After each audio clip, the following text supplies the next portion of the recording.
Koubou Kanate, s'abonner na Radi TV. Radi TV, théâtre à sol, ma film à sol, ma gag à sol, ma émission à sol, Radi TV. Bonjour, bonsoir, ça dépend de l'air où vous avez image, émission, on congolais partout, vous avez le monde entier. Tout est colobé bino le cambo oyo Kevin na lesego. Bandeko tomoni ba vidéo oyo eza ko continuer na ko bimisa ba secret to ba makambo caché oyo ndeko na biso ya mwasi aza ko loba pona tina ya Kevin kase o azo réclamer bolingo to azo réclamer mbongo to oyo azo réclamer posa ya papa ya mwana ye. Ezalaki ba histoire e bande ko passer, tout le monde azalaki au courant ya kolanda ba bandeliti na ne ekomilelo. Mais tomoni ndeko na biso lesego akotaki studio bandi koyemba na nzembo semeki na biso, to ndeko na biso semeki na biso parce que Kevin congolais moi c'est akomi semeki na biso abandi koyemba ba nzembo ono sa bona boye bande kokola kolamuka abi lesego akoti ba chaîne na bango na Félicite asali ba journal ba Jérévier Bimi pona kolanda ndeko na biso Kevin na tina ya akimi atiki asununa mwana akibala famille Olang vedi azo tia famille Olang neti aussi misa yango touche na partie à Félicite bo baza na église munene na partie à Félicite mais to komona lesego ayemi nzembo na ye azo quand même mobile na ye ki atiki ye bandeko makambo oyo tolobaka il faut totala na mozindo. Lesego lelo afungoli chaîne na ya YouTube comme amoni chaîne ya YouTube ezopesa na makambo yepe akomi kufunga afungoli chaîne na ya a réclamer bato basa abonné basunga ye pour aninga ba analyse na kata chaîne na ye. Lesego aza journaliste, lesego akomi musicien, lesego akomi ni est-ce que na sima oyo ezate ba pesi musala et pas ndeko na biso ya mwasi mama pesi musala comme lesego amoni que non na YouTube efutaka pe YouTube et matapa ba YouTube eza ba connexion yango lesego asengi bino bo s'abonner na chaîne bolanda toyoka ensemble. Hi everyone, how are you? My name is Lesego. Welcome to my new YouTube channel. Let's call it Lesego T because my name is Lesego Tsegoing. I'm from Joburg and let's talk about my age. Let's say I'm 30 something years old. And I will tell you guys about my birthday. My birthday is the 22nd of September. I'm originally from a province here in SA called Northwest. I'm from African, but I'm here now. I'm here now in Fourways. Okay. The channel. Why the channel? Let's just say I would like this channel to be a platform where we can talk about anything that matters. But the focus, it will be mostly about human rights. I would like to invite all the men and women out there to just talk. Let's just talk about things that are bothering us out there, things that can be corrected, things that can be rectified and modified, okay? I'll give you more details about myself. I went to University of Pretoria. I did my BCom degree there, and I also did my postgrad with UNISA. After that, I also did some postgrad studies with Wits University. By profession, I'm a business analyst. I work for a very reputable bank here in South Africa, and I love my job. But I also have a passion about, things of this life. Like, let's talk human rights, because personally, I just went through an event, and I would like to share with you guys what has just happened to me. But the details will come later. For now, I'm just saying hello. And how you doing? And get to know about my channel, Lesego T, and I'll see you later. Subscribe to my channel. Thumbs up. Bandeko na ngai ba Congolais j'espère bolandi ndeko na biso semeki na biso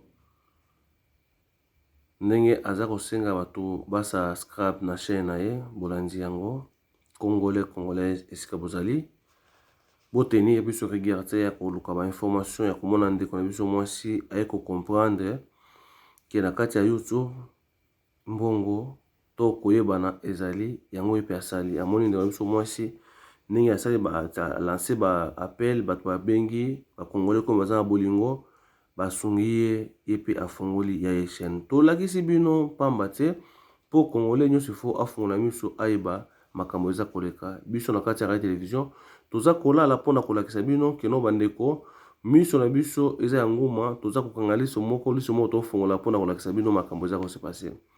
J'espère topesi bino temps ya koyoka semeki na biso to oyo aza mama ya mwana na biso parce que Kevin azaleki na biso aza kulutu ya bamosusu aza mwana aza ndeko oyo tokotika te tolanda makambo oyo na ntina. Merci beaucoup na ndeko oyo akolanda mais toza kokontinue mosusu botala video mosusu ya mibale. Hi everyone, how are you doing?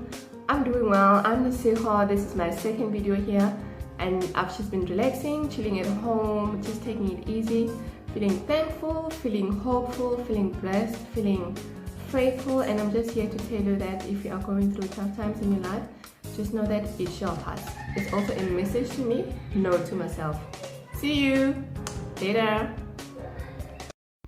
Ndeko na ngai congolais congolaise topesi bino ba information ya komona ndeko na biso oyo yepe atimbeli makambo ya media akomi lelo mutu ya media sali muziki lelo tomonaki pona reception ya Lesego asali akoti studio ndeko na biso congolais akoti studio apesi nzembo ayembi mutu nyonso amoni yango siko awa akomi na système misusu aye kosala deuxième système afongoli chaîne na ye oyo abandi koloba makambo na ye ndeko na ngai nasengi na congolais congolaise totia miso ya kosunga ndeko na biso Aska Olangi na aza victime na escroquerie to ya kimoyibi oyo bato baza koprepare nsima ya koluka avenir ya mwana na bango parce que na kotala oyo eza lokola bato oyo bazo prepare coup moko boye parce que Lesego asi azwi mbongo basi basoutenir ye bakonti bancaire bato baza kotindika mbongo kuna aza kolia yango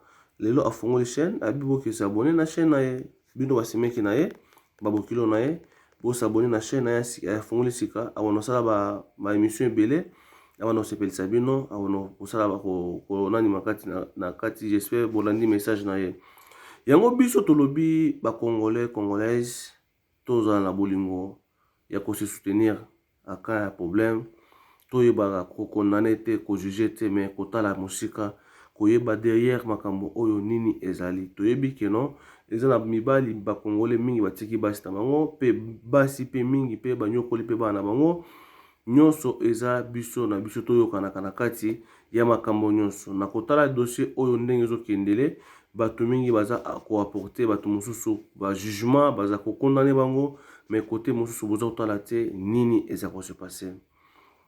Mwasi oyo azalaki mwasi na ye c'est vrai toboyi te mais na moment oyo ndeko a comprendre asi azongi epa bokoko mais tokosala boni to apporter un plus epa mwasi wana akomi kofungola yayeba chaîne siko abanda koloba asalekaki deja nde tozwi ba information aleki na ba journal na bango télévision to na ba radio na bango partout alobi likambo ya ndeko na biso Kevin oyo esalami siko toyebi te baza kozela nini baza koprepare nini mpona ndeko Kevin ndeko tokende tozonga Kevin aza mobali abebisi mais toyeba nini tokorachete ye mpona kogarde ye parce que na kati ya se ya mokili awa toza na droit te ya kobanda kojuge koboma bato kontenu ya péché oyo bango basali parce que péché oyo basali eza lisumu oyo te okokondana moninga mpo baboma ye po yo osepela ndeko na ngai tosala lisumu koleka te jugement ya suka eza epa nzambe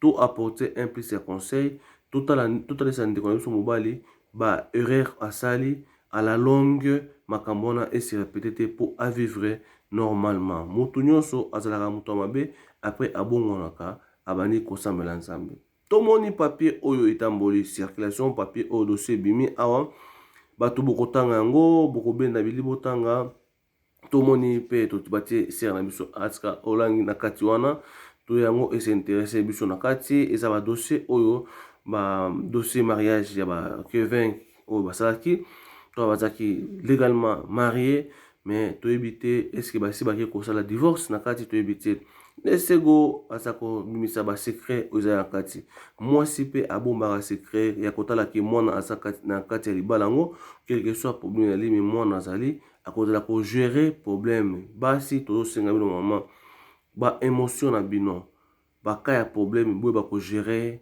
kozala moke keno libala ekozala 1 année 2 à 3 ans tokozonga na pe bato ebele bazobiki eya basi mosusu couple mosusu bakopanzana après 5 ans bazonga na bango tomona yango mpe mobali mpe atomboki azwi mwasi mosusu me mwasi wana esimbi mpe te azongi mwasi na ye me tomoni tondimi te ndeko lesego na oyo aza na motu na ye eske akoki kolimbisa ndeko Kevin un jour azongeli ye toyebi te yango tosengi na communauté congolais tomeka kosoutenir topesa bato ya conseil ke to apporter toujours bajugement toujours apporter jugement toujours kosunga ndeko na eloko moko te ndeko akokoma niveau ke to se to amisali mabe après toyei kosala matanga matanga ya congolais eza place ya esengo peuple congolais partout bozali o bolandi radio télévision na ba recherche auto sa poto sepesa bino soki esepelisi bino tozala posa ba commentaire na bino ekosala biso malamu bo aimer vidéo bo partager vidéo merci beaucoup nzambe amona bino